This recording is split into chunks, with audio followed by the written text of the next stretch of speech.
Hello po sa inyong lahat! Happy po ako na i-share ko po sa inyo ang aking Lola Pasing. Interviewin nga natin ang aking Lola kung ilang taon na siya. At lahat tayo ay ma-inspire din sa kanyang kwento.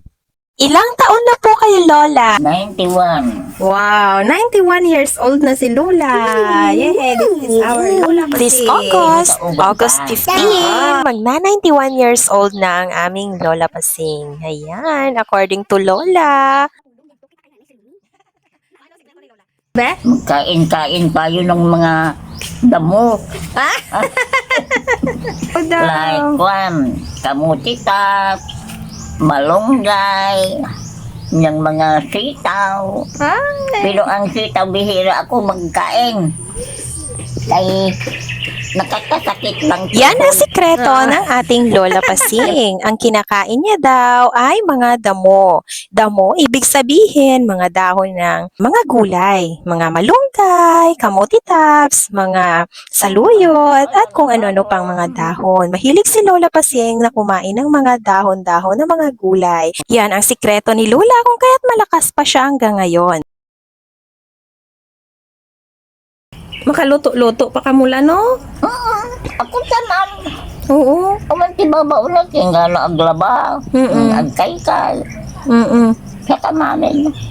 Iba man ang kusina nila. According kay Lola, siya pa ang nagluluto ng kanyang mga kakainin at naglalaba pa siya ng mga damit. At hindi lang yan, siya din ang nagwawalis ng paligid ng kanilang bahay. Ayan, at nagpapakain pa siya ng kanilang manok.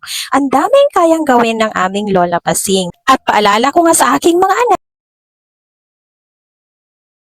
nagapanilihig pa si Lola.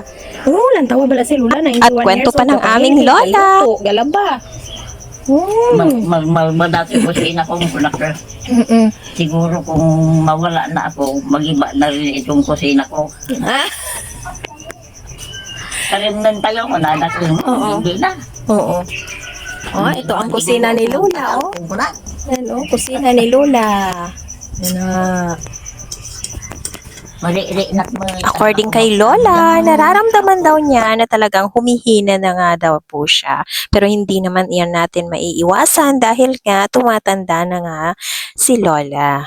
Ang dami pa naming napag-usapan at syempre, hindi ko naman palalampasin ito dahil nga nakapagbakasyon kami sa Tantangan. Gusto ko lang po talagang i-share po sa inyong lahat na pwede nating maging inspirasyon si Lola, ang kanyang mga ginagawa at ang kanyang mga kinakain. Pwede nating kainin at tayo ay maging healthy. Shoutout nga pala sa kay Shella A. Robles. Bisitahin niyo po ang kanyang bahay. Sigurado ako at lahat ng nagko-comment sa kanya ay binibisita niya. Thank you so much! At according pa kay Lola Pasing, hindi daw siya mahilig sa hotdog, sa ham, at saka kung ano-anong mga processed foods. Sana po ay na-inspire ko kayong lahat tungkol sa mga kinakain ni Lola Pasing at tungkol sa kanyang mga ginagawa. Para po humaba din ang ating buhay! Salamat po sa inyong lahat at kinaumagahan nga nakita ko si Lola na magpapakain siya ng kanyang mga manok sa kulungan. Till sa next video, bye-bye everyone! Please subscribe and share this video.